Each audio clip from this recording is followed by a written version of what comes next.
Hello guys, welcome to my new video. Title देख के आप समझ गए होंगे कि इस वीडियो में आपको कुछ ऐसी ट्रिक्स और टिप्स बताऊंगा जिससे आप क्वेश्चंस को बहुत अच्छे से समझ पाओगे और साथ ही साथ में उनके आंसर्स बहुत जल्दी निकाल पाओगे। अभी मजा आएगा ना भिड़ो। हाँ, मज़ा तो आएगा ही, और ये मज़ा मैं हिंदुस्तान के हर व्यक्ति को देना चाहता हूँ। तो चलिए शुरू करते हैं। ये पहला क्वेश्चन है। क्वेश्चन देख के आपको समझ में आ रहा है कि ये रेशियो का क्वेश्चन है। तो इनको देखते हैं अपन इसको कैसे सॉल्व करते हैं। अगर मैं आपको इसके ट्रेडिशनल मेथड की बात करूँ तो लोग इसको कैसे सॉल्व करेंगे कि क्या बोल रहा है, two numbers are in the ratio 3:5 if 9 is subtracted from each, the numbers so obtained are in the ratio 12:23 if 3 is added to the smaller number and 7 is subtracted from the other number there। ठीक है, क्या बोल रहा है मुझे कि दो number है 3/5। मान लो ये 3x है, ये 5x है। इसमें से 9 माइनस हो रहा है, इसमें से भी 9 माइनस हो रहा है। तो जो रेशियो है वो 12:23 बन रहा है। अब ये तो कि एकदम ट्रेडिशनल मेथड। इसको आप क्या करो, क्रॉस मल्टीप्लाई कर दोगे और यहाँ से x निकाल लोगे। यहाँ पे इसको मल्टीप्लाई करके इसको इधर से इसको इधर मल्टीप्लाई करके यहाँ से x निकाल लोगे और x निकल जाएगा, दोनों वैल्यू पता लग जाएगी। पर आपको नहीं लगता ये जो कॉन्सेप्ट है ये बहुत पुराना है और बहुत लेंदी है? तो इसको अपन शॉर्ट में कैसे करते हैं मैं वो बताता हूँ आपको। ठीक है, अब कोई दो नंबर है। पहला नंबर है 3:5, दूसरा नंबर है तो, और उसके बाद जब मैं सब्ट्रैक्ट कर रहा हूँ 9, तो वो नंबर बन जा रहा है 12:23। ठीक है, इस मेथड को अपन कहते हैं difference same approach, DSA, difference same approach. इसमें क्या होता है, अपन को ये जो डिफरेंस है इन दोनों के बीच का वो देखना पड़ता है। 3 और 12 का डिफरेंस कितना हो रहा है, -9 हो रहा है। यहाँ पे कितना डिफरेंस आ रहा है, माइनस का 18 हो रहा है। जबकि अगर क्वेश्चन में देखें तो मैं -9 ही कर रहा हूँ, तो यहाँ पे तो -9 हो रहा है लेकिन यहाँ -18 हो रहा है। तो मुझे कुछ नहीं करना, मुझे बस यहाँ पे इन दोनों नंबर को सेम बनाना है। सेम कैसे बनाते हैं, आप इन दोनों का डिफरेंस देखो तो वो है 2, इन दोनों का डिफरेंस कितना है, वो आएगा 11। तो आपको इस 11 को इससे मल्टीप्लाई करना है और इस 2 को इन दोनों से मल्टीप्लाई करना है। तो जब आप मल्टीप्लाई करोगे तो अगर आप 11 को 3 से मल्टीप्लाई करोगे तो वो हो जाएगा 33, और इस 11 को 5 से मल्टीप्लाई करोगे तो वो रेशियो बन जाएगा 5:5। इस 2 को 12 से मल्टीप्लाई करोगे तो रेशियो बन जाएगा 24, और 2 को 23 से मल्टीप्लाई करोगे तो रेशियो बन जाएगा 46। अब आप डिफरेंस देखोगे तो यहाँ भी -9 हो रहा है और यहाँ भी -9 हो रहा है, क्योंकि 55 में से 46 माइनस करेंगे तो 9 आएगा। और क्वेश्चन में ये बोला जा रहा है कि अपन 9 माइनस कर रहे हैं दोनों नंबर में से। ठीक है, तो मेरा जो 9 है क्वेश्चन में भी वो 9 ही माइनस हो रहा है, तो मेरे 1 की वैल्यू 1 है। इसका मतलब यही मेरे नंबर 33 और 55। उसके बाद क्या करा है, जो स्मॉलर नंबर है उसमें मैंने 3 ऐड किया, तो स्मॉलर नंबर 33 है, तो 33 में 3 ऐड करूंगा तो वो बन जाएगा 36। और लार्जर नंबर में 7 माइनस करना है, तो 55 में से मैं 7 माइनस करूंगा तो वो बन जाएगा 48। मुझसे इन दोनों का रेशियो पूछा है, तो 12 के टेबल से रेशियो आ जाएगा 3:4 का। ये चीज़ अगर आप पहले वाले मेथड जो मैंने बताया था एक्स वाले उससे करने जाते तो बहुत लेंदी पड़ जाता, क्योंकि आपको उसको 23 को 9 से मल्टीप्लाई करना पड़ता और कैलकुलेशन ज़्यादा हो जाती। ठीक है, नेक्स्ट देखते हैं।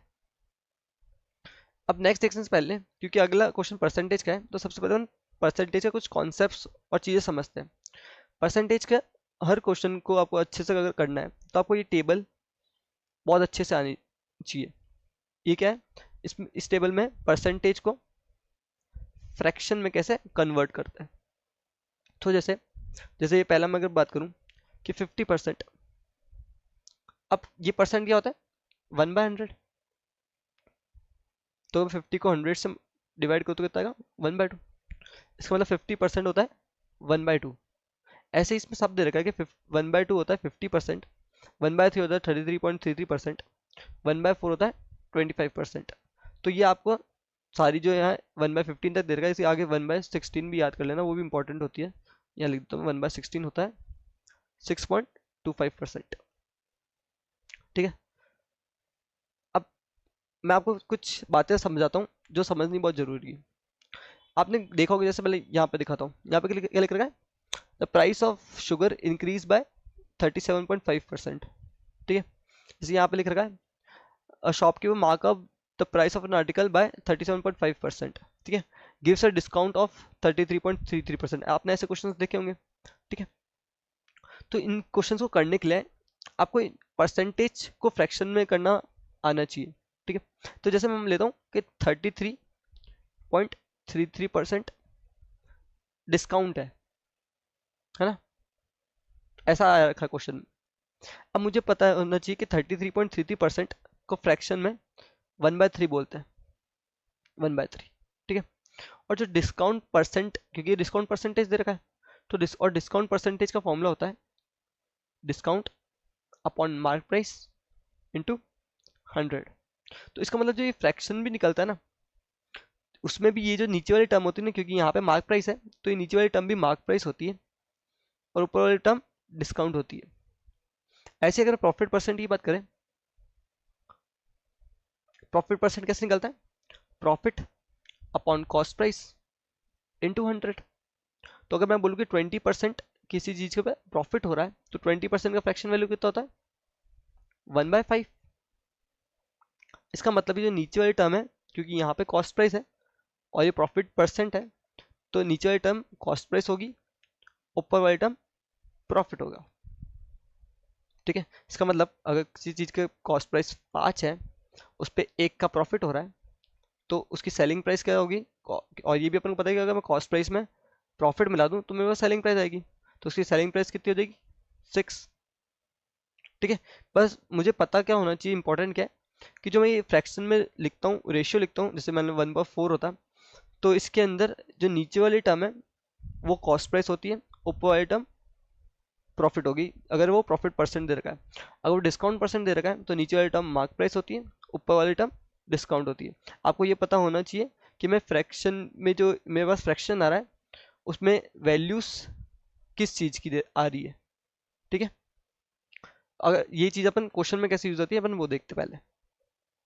तो पहले ये क्वेश्चन है, पहले ये वाला करते हैं, उसके बाद जो मैंने आपको समझाया वो इसमें यूज आएगा, पहले अपन ये वाला क्वेश्चन करते हैं।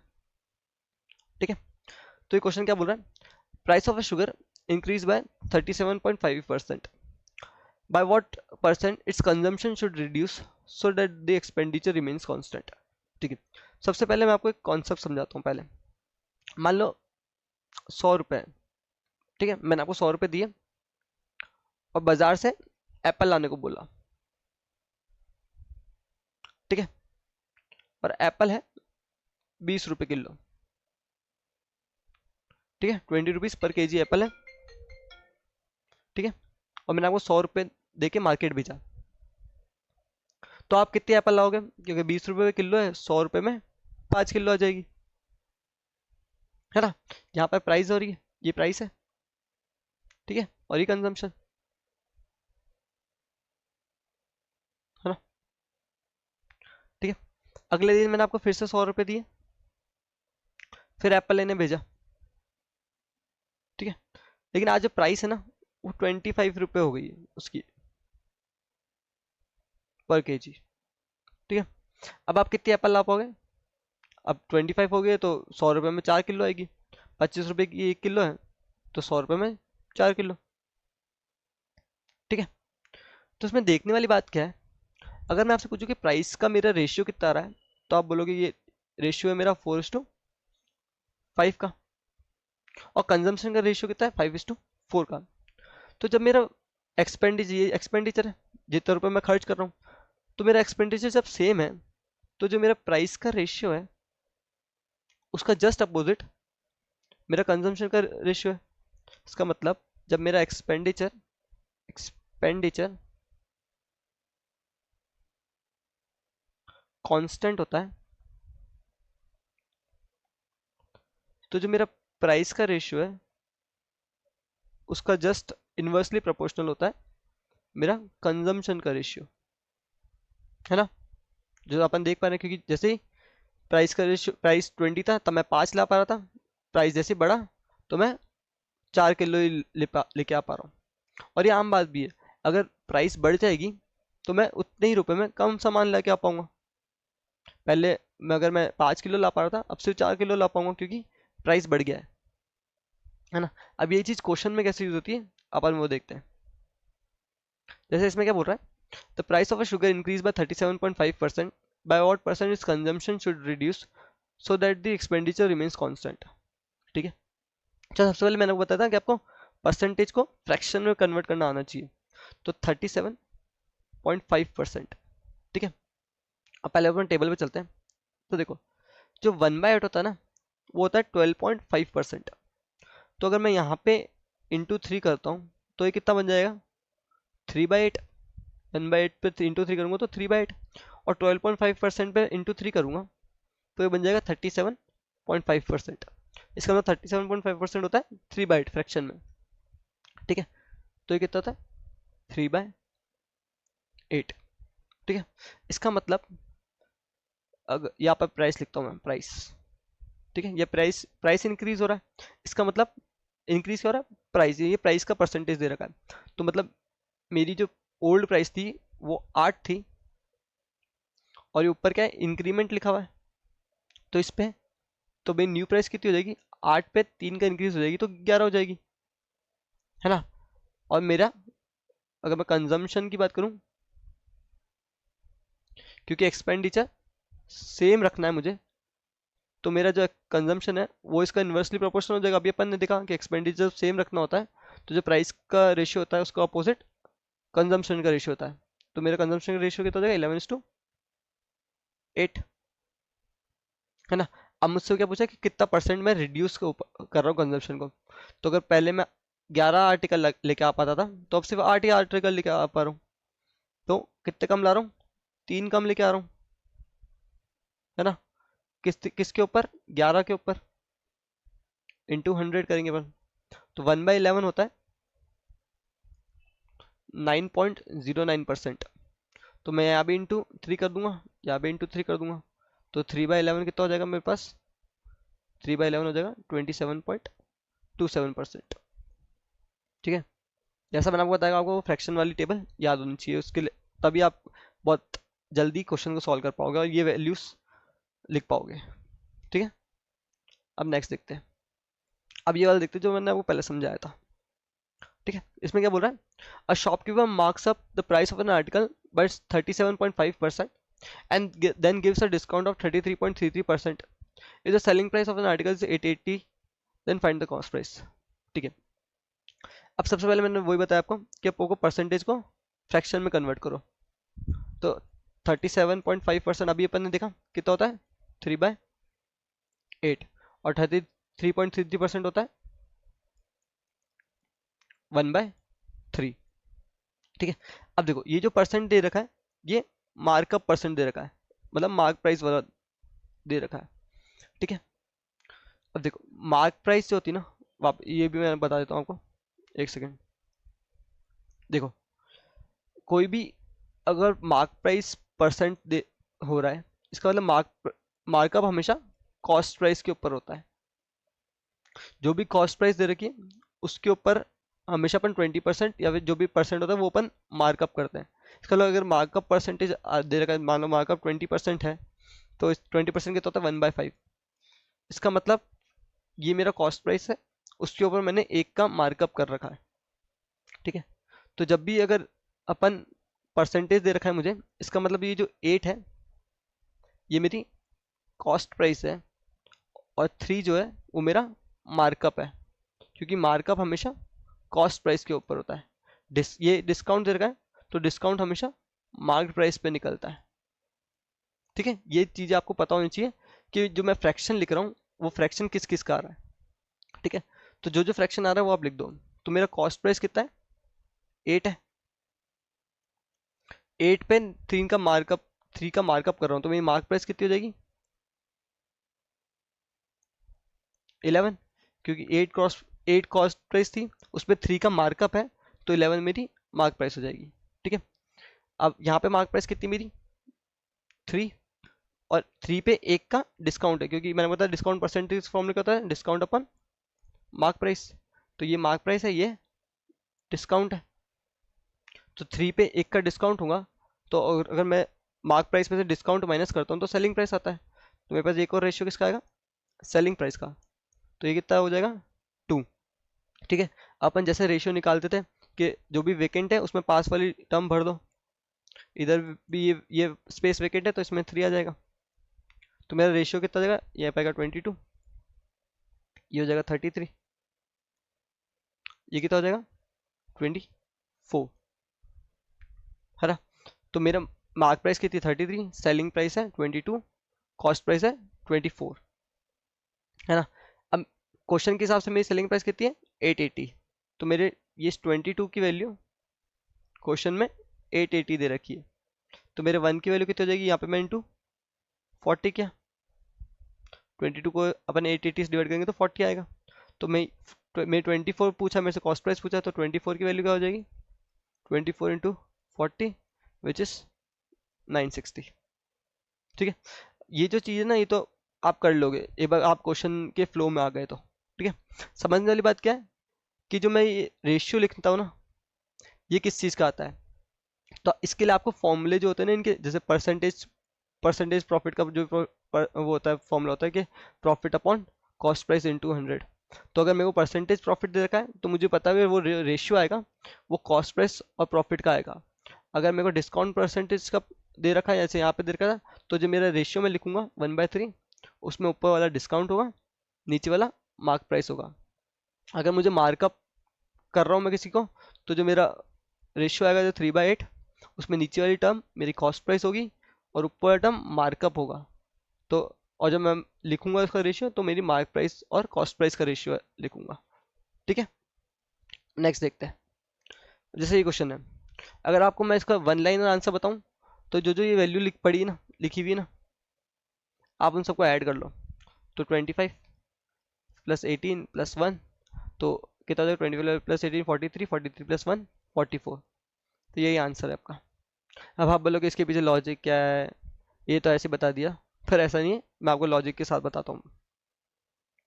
तो देखो, मान लो पहले अपन कॉन्सेप्ट समझते हैं। मान लो ये एक बॉक्स है, ये दूसरा बॉक्स, तीसरा और ये चौथा। ठीक है, इसमें 6 टॉफीज है, इसमें 5 टॉफी, इसमें 4, इसमें 5। ठीक है, और अगर मैं आपसे पूछूं कि एवरेज कितना है इसमें, एवरेज अगर मैं इनका एवरेज पूछूं तो आप बोलोगे कि एवरेज होता है सम अपॉन टोटल ऑब्जर्वेशन, है ना। अगर मैं सम करूँ तो कितना होगा, 6 + 4 10 15 और +5 20, है ना। 20, टोटल ऑब्जर्वेशन कितनी है, 1 2 3 4, 4। तो एवरेज कितना आ गया 5, ये आ गया एवरेज, है ना।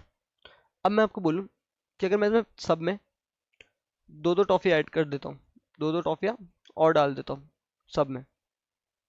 ठीक है, तो जब मेरे पास टॉफीज कितनी हो जाएगी, वापस से वो 4 बॉक्स, इस बॉक्स में 6 थी, 2 और डाल दी तो ये 8 हो जाएगी, ये 7 हो जाएगा, 6 4, ये 4 में 2 करूँगा तो 6 हो जाएगा, और 5 में 2 करूँगा तो 7 हो जाएगा। अब मैं आपसे इससे एवरेज पूछूँ तो आप बोलोगे इसके 7 + 7 14, 14 + 6 20, 20 + 8 28, और मेरे पास टोटल ऑब्जर्वेशन अभी भी 4 है, तो मेरा जो एवरेज है अब वो 7 हो जाएगा। ठीक है, तो देखने वाली बात क्या है कि जो मेरा एवरेज था वो भी +2 हो गया। क्यों, क्योंकि मैंने सब में +2 ऐड किया था। इसका मतलब अगर कल को मेरा एवरेज +3 हुआ यहाँ पे, तो इसका मतलब मैंने हर बॉक्स में जितने भी नंबर है यहाँ पे, जितने भी ऑब्जर्वेशन है, उन सब में +3 किया होगा। अगर मेरा एवरेज +4 हो रहा है, इसका मतलब हर बॉक्स में मैं +4 +4 +4 कर रहा हूँ, है ना। अगर मैं इस क्वेश्चन की बात करूँ, है ना, तो मान लो ये 25 स्टूडेंट्स थे। ठीक है, 25 स्टूडेंट, है ना। इन सब का एवरेज था 18। अब मेरा एवरेज +1 हो रहा है और 19 हो गया, बोल रहे हैं एवरेज इंक्रीज बाय 1 ईयर। 18 था, +1 हो गया, इसका मतलब ये हर जना +1 +1 हुआ होगा। ठीक है, तो 25 जने +1 हुए, इसका मतलब कितना हुआ, +25 हुआ होगा। ठीक है, और अब जो एवरेज है वो 19 हो गया है, इसका मतलब सब 19 19 19 के हो गए। ठीक है, और एक टीचर भी ऐड हो गई, इसका मतलब इसमें एक जना और ऐड हो गया, जिसका जो भी वो भी 19 हो गया होगा। ठीक है, तो अगर मैं उसकी एज पूछूं तो वो 19 तो है ही, और ये +25 भी किया है। ठीक है, क्योंकि सब एक एक बढ़ गए ना, तो +25 भी हुआ है, तो 19 + 25 44। ठीक है, तो यही उसका कॉन्सेप्ट होता है। आई होप आपको ये समझ में आया होगा।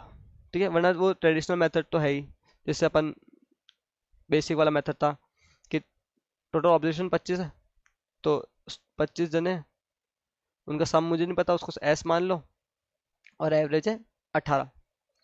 अब टीचर भी जुड़ गई, तो सम प्लस टीचर का, उन सबका सम, इन सबका सम, प्लस वो टीचर की जितनी भी एज है, अपॉन अब जने कितने होगा 26, क्योंकि पहले बच्चे 25 थे, एक टीचर भी जुड़ गई, और अब एवरेज हो गया 19। तो यहाँ से एस की वैल्यू की यहाँ पे रख दो, और फिर वहाँ से टी निकाल लो, तो उससे बहुत बड़ा पड़ जाएगा, क्योंकि आपको 25 × 18 करना पड़ेगा, 26 × 19 करना पड़ेगा, फिर उसको माइनस करना पड़ेगा।